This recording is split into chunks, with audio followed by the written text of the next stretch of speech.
नमस्कार दोस्तों। तो आज इस वीडियो में हम बात करेंगे नेस्टेड इफ और मल्टीपल इफ के बारे में, और साथ ही हम ये जानेंगे कि स्विच केस स्टेटमेंट का प्रयोग हम लोग कहाँ पे कर सकते हैं। हमने अपने पिछले वीडियो में ये जान लिया था कि हम लोग कब किस प्रॉब्लम को सॉल्व करते समय अपने प्रोग्राम में कंडीशनल स्टेटमेंट का प्रयोग करेंगे। साथ ही साथ हमने ये भी देखा था कि इफ स्टेटमेंट का प्रयोग सी में हम करते हैं कंडीशन देने के लिए, और हमने ये जान लिया था कि ये 4 प्रकार के होते हैं। पहला था आपका इफ स्टेटमेंट, जिसका प्रोग्राम हमने पिछले वीडियो में देख लिया था।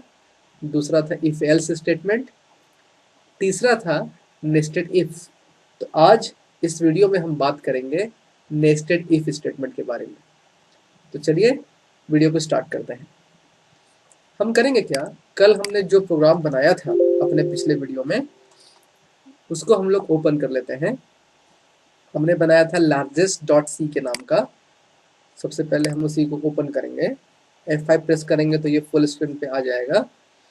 इस प्रोग्राम में हमने 2 नंबर इनपुट किया था और हमको पता चल गया था कि कौन सा नंबर बिगेस्ट है या लार्जेस्ट है।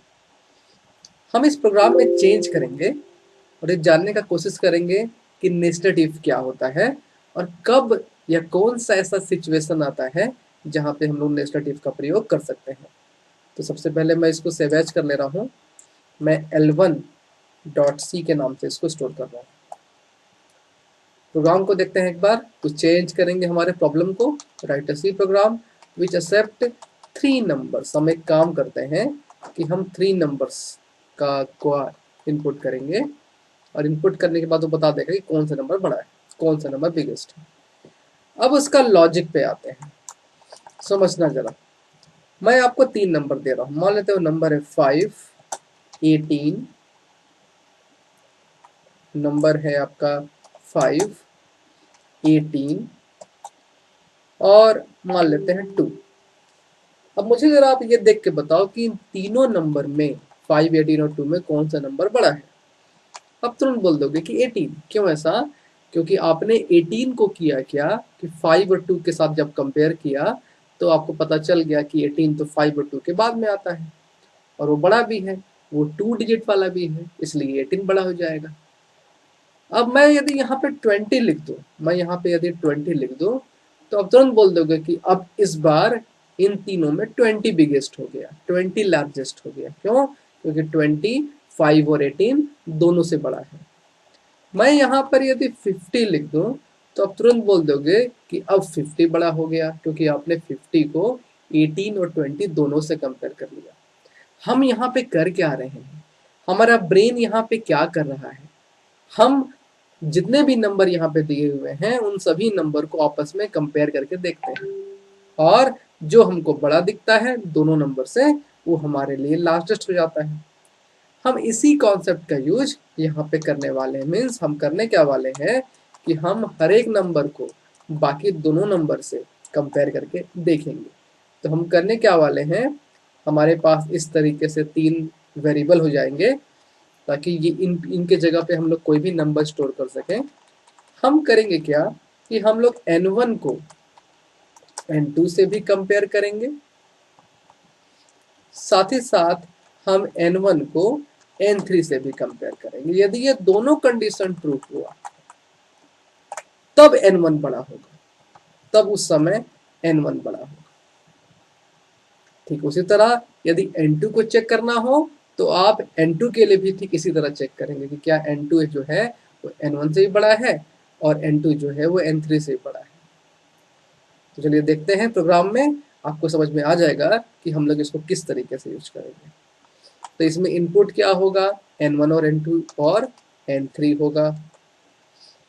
प्रोसेस कैसे करेंगे, हम यहाँ पे नेस्टेड इफ लगाने वाले हैं। प्रोग्राम को जब मैं आपको बताऊंगा तो आपको समझ में आएगा कि किस तरीके से हम लोग उसको लगा रहे हैं।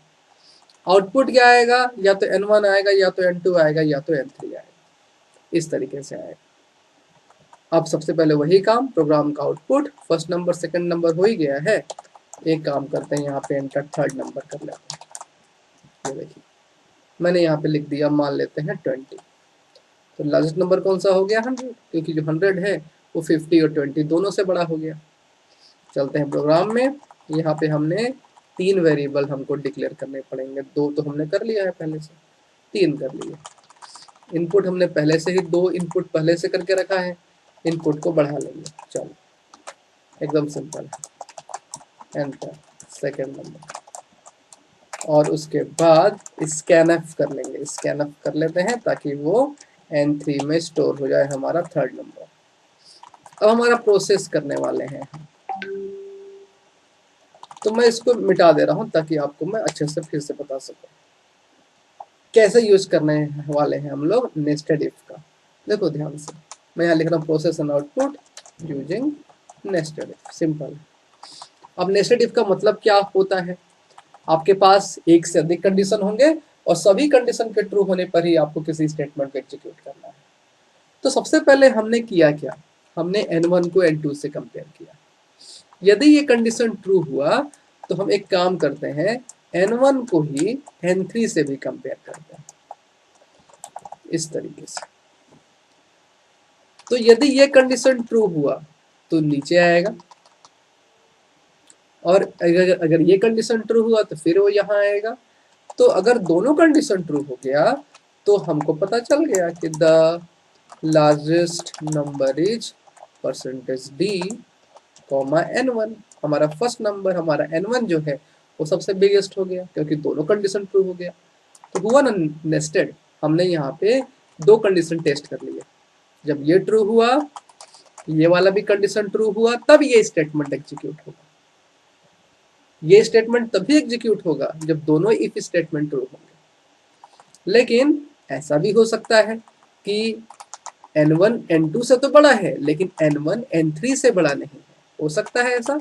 तो ये एल्स, इसका एल्स, ये जो इफ अंदर में है उसका एल्स। तो जरा ध्यान से सुनना मैं जो बोल रहा हूँ। N1 N2 से तो बड़ा है, ये ट्रू, लेकिन N1 N3 से बड़ा नहीं है, ये फॉल्स हो जाए अगर। तो सबसे बड़ा कौन सा हुआ, N3 हो गया। तो हम लोग यहाँ पे printf लिखेंगे, नेक्स्ट लाइन लगाएंगे और लिख देंगे the largest number is percentage D comma N3। सबसे बड़ा N3 हो जाएगा। तो ये हमारा इफ स्टेटमेंट यहाँ पे क्लोज हो गया इस तरीके से। अब ऐसा भी हो सकता है हमारा, इस तरीके से भी हो सकता है क्या, कि ये वाला कंडीशन फॉल्स हो जाए, बिल्कुल, कि N1 N2 से बड़ा नहीं है। तो अगर N1 N2 से बड़ा नहीं है तो हम लोग उसके एल्स में आ जाएंगे। ऐसा हम लोग उसके एल्स में आ गए। एल्स में आने के बाद जाहिर सी बात, जब एल्स में कब आएगा, जब N1 N2 से बड़ा नहीं है। तो सबसे बड़ा कौन हो गया, N2। अब N2 को आप N3 से भी कंपेयर कर लो इस तरीके से, बिल्कुल सिंपल। तो N2 जो है यहाँ से जब वो एल्स में आया तो वो N1 से बड़ा हो गया और यहाँ से वो N3 से बड़ा हो गया। तो जब आप printf करोगे, जब आपको आउटपुट दिखाना होगा, तो आउटपुट में क्या आएगा, the largest number is percentage D comma करके N2 बड़ा हो जाएगा इस तरह से। लेकिन ऐसा भी हो सकता है इसका एल्स। तो इसके एल्स में हम करेंगे क्या, ध्यान से समझना, एकदम सिंपल है। N1 N2 से बड़ा नहीं है, मतलब कौन सा बड़ा हो गया, N2। किससे, N1 से। N2 N1 से तो बड़ा हो गया, लेकिन N2 जो है वो N3 से बड़ा नहीं है। सबसे बड़ा कौन, N3। तो हम लोग यहाँ पे लिख देंगे printf next line the largest number is percentage का डी कॉमा करके N3। तो देखा, हमने यहाँ पर इस तरह नेस्टेड इफ का प्रयोग करना सीख लिया है। तो ये जो प्रोग्राम है ये नेस्टेड इफ वाला है, ठीक है। अब जरा हम लोग इसको सेव करते हैं। सेव करने के बाद जरा हम लोग इसको कंपाइल करके देखते हैं क्या होता है। कंपाइल किए, एरर नहीं है, रन कराते हैं। देखो फर्स्ट नंबर मान लो दिए 10, सेकेंड नंबर 4, थर्ड नंबर 2। कौन सा बड़ा हुआ, 10। एक बार फिर से चेक करते हैं सेकेंड नंबर के लिए। रन पे चलते हैं, मान लीजिए 30, इस बार ये बड़ा कर लेते हैं 50 और इसको कर लेते हैं 10। ये देखो 50। और यदि आप थर्ड नंबर को भी अगर आउटपुट के समय बड़ा करोगे तो भी हमारा आंसर सही आएगा।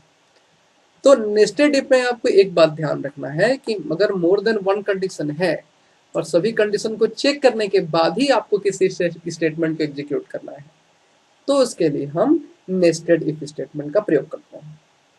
तो ये था नेस्टेड इफ स्टेटमेंट। अब चलते हैं मल्टीपल इफ के बारे में। मल्टीपल इफ होता क्या है? आपके पास मोर देन एक वन कंडीशन तो होगा ही, लेकिन सभी कंडीशन के लिए आपके पास अलग अलग स्टेटमेंट होगा एग्जीक्यूट करने के लिए, तो उसको मल्टीपल इफ कहेंगे। कैसे करेंगे? इसी प्रोग्राम को सेव करते हैं L2 के नाम से, L2.c। प्रोग्राम को थोड़ा सा चेंज करेंगे, एक बार जरा देखते हैं। राइट है C program with accept a number from user. एक प्रोग्राम नया लेके आते हैं, अ नंबर फ्रॉम यूजर, एक नंबर देना है from 1 to 7, from user a number. एक काम करते हैं 1 to 7, एक नंबर तो यूजर देगा, लेकिन कहां से कहां तक? 1 to 7 from user and display the week name like. अगर 1 देंगे तो मंडे दिखाएगा, 2 देंगे तो ट्यूसडे दिखाएगा, एंड सो ऑन। प्रोग्राम में करना क्या है आपको? प्रोग्राम में आपको यूजर से एक नंबर लेना है। वो नंबर कहां से कहां तक होगा? 1 से 7 तक होगा। यदि आप 1 इनपुट कराएंगे तो आउटपुट में आएगा मंडे, 2 इनपुट कराएंगे तो आएगा ट्यूसडे। इसी तरह यदि आप 3 इनपुट कराएंगे तो वेडनेसडे आएगा।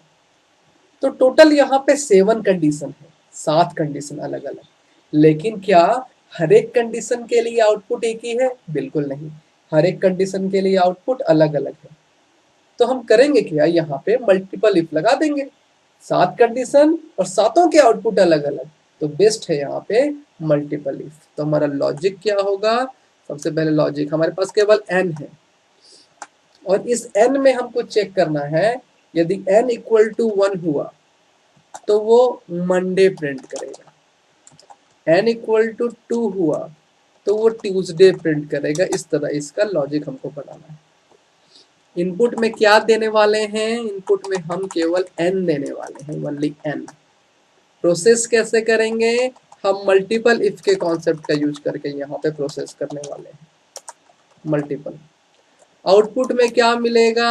आउटपुट में हमको मिलने वाला है मंडे, या मिलेगा ट्यूसडे, या मिलेगा वेडनेसडे, थर्सडे, सो ऑन। सबके आउटपुट अलग अलग आने वाला है। तो जरा देखते हैं हमारा वही काम पहला, आउटपुट कैसे। तो हम यहाँ लिखेंगे एंटर अ नंबर, और हम लोग यहाँ पे मेंशन कर देंगे कि जो नंबर है हमारा 1 to 7 ही आप इनपुट कराना। मान लो उसने 1 दिया तो उसका आउटपुट क्या आएगा? आउटपुट आएगा सिंपली मंडे, मंडे आ जाएगा ऐसा। तो चलो देखते हैं, ये दोनों हेडर फाइल रहेगा ही, वाइड मैन रहेगा ही। इनपुट में हम लोग यहाँ पे सॉरी वेरिएबल डिक्लेयर करते हैं केवल n। स्क्रीन को क्लियर करते हैं, केवल एक ही हमको चाहिए बस इनपुट में, इनका कोई काम नहीं है। और हम लोग यहाँ पे लिखेंगे enter a number, first second करने की जरूरत नहीं है, केवल एक ही है इसलिए, और उसको n में स्टोर कर लेते हैं। और अब हम लोग यहाँ पे बनाएंगे अपना प्रोग्राम। तो एक काम करते हैं, जो पहले से था उसको हम डिलीट कर लेते हैं, बिल्कुल फ्रेश मिल जाएगा हमको। चलो चेक करो कि इफ यदि n इक्वल टू चेक करते हैं 1 है क्या। हमेशा यह ध्यान रखना कि यदि आप सिंगल इक्वल टू लगाते हैं उसका मतलब होता है असाइनमेंट, लेकिन यदि आप डबल इक्वल टू लगाते हो तो उसका मतलब होता है कि आप कंपेरिजन कर रहे हो कि क्या n और 1 का वैल्यू 1 है। तो चलो जरा हम लोग फिर से, यदि n इक्वल टू 1 हुआ तो हम करेंगे क्या? प्रिंटफ नेक्स्ट लाइन, और यहाँ पे मंडे लिख देंगे ऐसा, बस सिंपल। लेकिन फिर चेक करेंगे, हो सकता है n इक्वल टू 1 ना हो, तो चेक करेंगे क्या n इक्वल टू 2 है। यदि है तो हम प्रिंटफ कर देंगे नेक्स्ट लाइन में आएंगे और ट्यूसडे कर देंगे, एकदम सिंपल। फिर हम जाएंगे और फिर हम लिखेंगे एल्स इफ, या n इक्वल टू 3 हो गया, हाँ यदि ये 3 हो गया तो फिर प्रिंट अब जितने कंडीशन उतने स्टेटमेंट अलग अलग एग्जीक्यूट हो रहे हैं। मैं तो यहाँ पे वेडनेसडे लिख दिया। फिर कंडीशन कि क्या n इक्वल टू 4 हो गया, तो यदि n इक्वल टू यदि 4 हो गया है तो हम करेंगे क्या, प्रिंट एफ और फिर नेक्स्ट लाइन और फिर थर्सडे लिख देंगे इस तरीके से। देन फिर चेक करेंगे क्या एल्स इफ कि क्या n इक्वल टू 5 हो गया, यदि हाँ ऐसा है तो हम लोग फिर कर देंगे क्या, नेक्स्ट लाइन फ्राइडे, और फिर चेक करेंगे एल्स इफ क्या n इक्वल टू 6 हो गया, यदि ऐसा हो गया तो फिर print F next line Saturday, इस तरीके से। और फिर एल्स इफ यदि n इक्वल टू 7 हो गया, यदि इस तरीके से हो गया तो फिर प्रिंट एफ और नेक्स्ट लाइन और संडे कर देंगे। इस तरह हमने सातों कंडीशन लगा दिए। अब ऐसा भी हो सकता है कि आपने बोला कि enter a number between 1 to 7, लेकिन कोई ना कोई तो होगा ना ऐसा जो चेक करके देखेगा कि 8 दूंगा तो क्या आएगा, 9 दूंगा तो क्या आएगा, तो उसके लिए हम लोग लास्ट में एक एल्स ऐड कर लेंगे, ठीक है। तो उससे क्या होगा कि उसको जो डालना वहां पर डाल हम लोग उसके लिए मैसेज डाल देंगे क्या, please enter a number between 1 to 7। तो जैसे ही वो कुछ और नंबर देगा वो एल्स पार्ट में आ जाएगा और हमको पता चल जाएगा। इस तरह हमने सातों कंडीशन के लिए हमने यहाँ पर अलग अलग आउटपुट लिख दिए। इसी को तो बोलते हैं मल्टीपल इफ। तो चलो चेक करते हैं हमारा आउटपुट। तो पहले सेव करना नहीं भूलना है, कंपाइल भी करेंगे और रन भी कराएंगे। मैंने 1 प्रेस किया, मंडे आ गया। फिर से रन करा लो, मैंने 2 प्रेस किया, ट्यूसडे आ गया। फिर से रन करा लो, मैंने 7 प्रेस किया, संडे आ गया। सबके लिए आउटपुट अलग अलग है। मैंने 9 प्रिंट किया, please enter a number between 1 to 7। इस तरीके से आपके पास से प्रॉम्प्ट करने लगेगा। तो देखा कितना आसान था। आपको बस इतना समझना है कि मल्टीपल कंडीशन हो और सभी कंडीशन के लिए स्टेटमेंट अलग अलग हो तो मल्टीपल इफ, मल्टीपल कंडीशन हो और सभी प्रकार के कंडीशन के लिए एक ही स्टेटमेंट हो जिसको आप चाहते हो एग्जीक्यूट कराना, तो इसको बोलेंगे नेस्टेड इफ। तो ये थे हमारे नेस्टेड इफ और मल्टीपल इफ। आइए देखते हैं एक और स्टेटमेंट जिसको यूज करते हैं हम लोग सी में कंडीशन स्टेटमेंट की जैसा, और उसका नाम है स्विच केस स्टेटमेंट। और मैं आपको बता दूं कि स्विच केस स्टेटमेंट का यूज मल्टीपल इफ के जगह पे करते हैं। ये हमारे मल्टीपल इफ के कोडिंग को थोड़ा सा शॉर्ट कर देता है। तो जरा देखते हैं स्विच केस स्टेटमेंट को किस तरह आप मल्टीपल इफ के जगह पे यूज कर सकते हो इसी प्रोग्राम में। तो हम इसको सेव कर लेंगे और SW के नाम से मैं इसको सेव कर दे रहा हूँ स्विच के नाम से। तो देखते हैं प्रोग्राम हर कुछ वही रहेगा, बस उसका ये बदल जाएगा हमारा प्रोसेस एंड आउटपुट। और इस बार हम लोग स्विच केस का यूज करने वाले हैं। स्विच केस, और ये है क्या, एक प्रकार का स्टेटमेंट है। किस प्रकार का स्टेटमेंट है ये, कंडीशन वाला। इसमें करते क्या है, हम इसमें करते क्या है कि हम यहाँ लिखते हैं स्विच ऐसा, और स्विच के बाद हम लोग यहाँ पे करते क्या है कि उस वेरिएबल का नाम लिखते हैं जिस वेरिएबल में जो है वो वैल्यू आके स्टोर होगा। तो हमारा जो है वो वैल्यू है जो है वो किस जो है वो वेरिएबल में स्टोर है, वो सी में स्टोर है। तो जब वो सी में स्टोर होगा, वो हमारे एन में स्टोर है, सॉरी वो हमारे एन में स्टोर है। तो हम करेंगे क्या कि हम लोग यहाँ पे स्विच के बाद ना उस वेरिएबल का नाम लिखेंगे जिस वेरिएबल में वो वैल्यू स्टोर हो जाएगा। तो हम लोग यहाँ पे लिखते हैं स्विच के बाद कोष्टक में लिख देते हैं एन। तो जब हम लोग स्विच के बाद यहाँ पे एन लिखेंगे तो अब यहाँ पे करली ब्रैकेट लगा देंगे और लास्ट में क्लोज हो जाएगा। अब हम लोग यहाँ पे केस लिखना है, ये जो इफ आप लिख रहे थे यहाँ पे केस लिखना है, तो केस में केवल 1 डालना है इस तरीके से। ये केस 1 मतलब यदि n का वैल्यू 1 हुआ तो क्या होगा, यदि n का वैल्यू 1 हुआ तो क्या होगा, मंडे प्रिंट करेगा, और मंडे प्रिंट करने के बाद यहाँ पे एक एक्स्ट्रा स्टेटमेंट लगाना पड़ता है, उसका नाम है ब्रेक। ब्रेक करने का मतलब होता है कि यदि उसको 1 मिल गया तो वो आगे चेक नहीं करेगा, वहीं पर रुक जाएगा, ब्रेक कर देगा, स्विच केस स्टेटमेंट से बाहर निकल जाएगा। तो यहाँ पे ब्रेक कर दिए।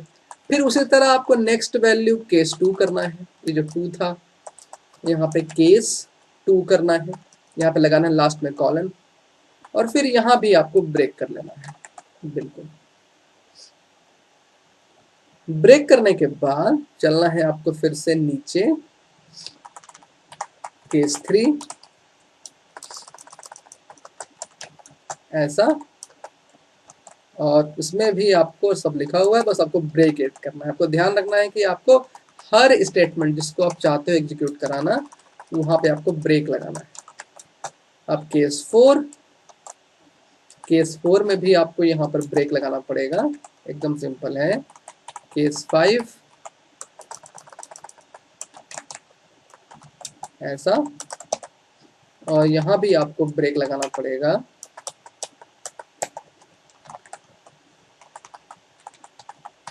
केस 6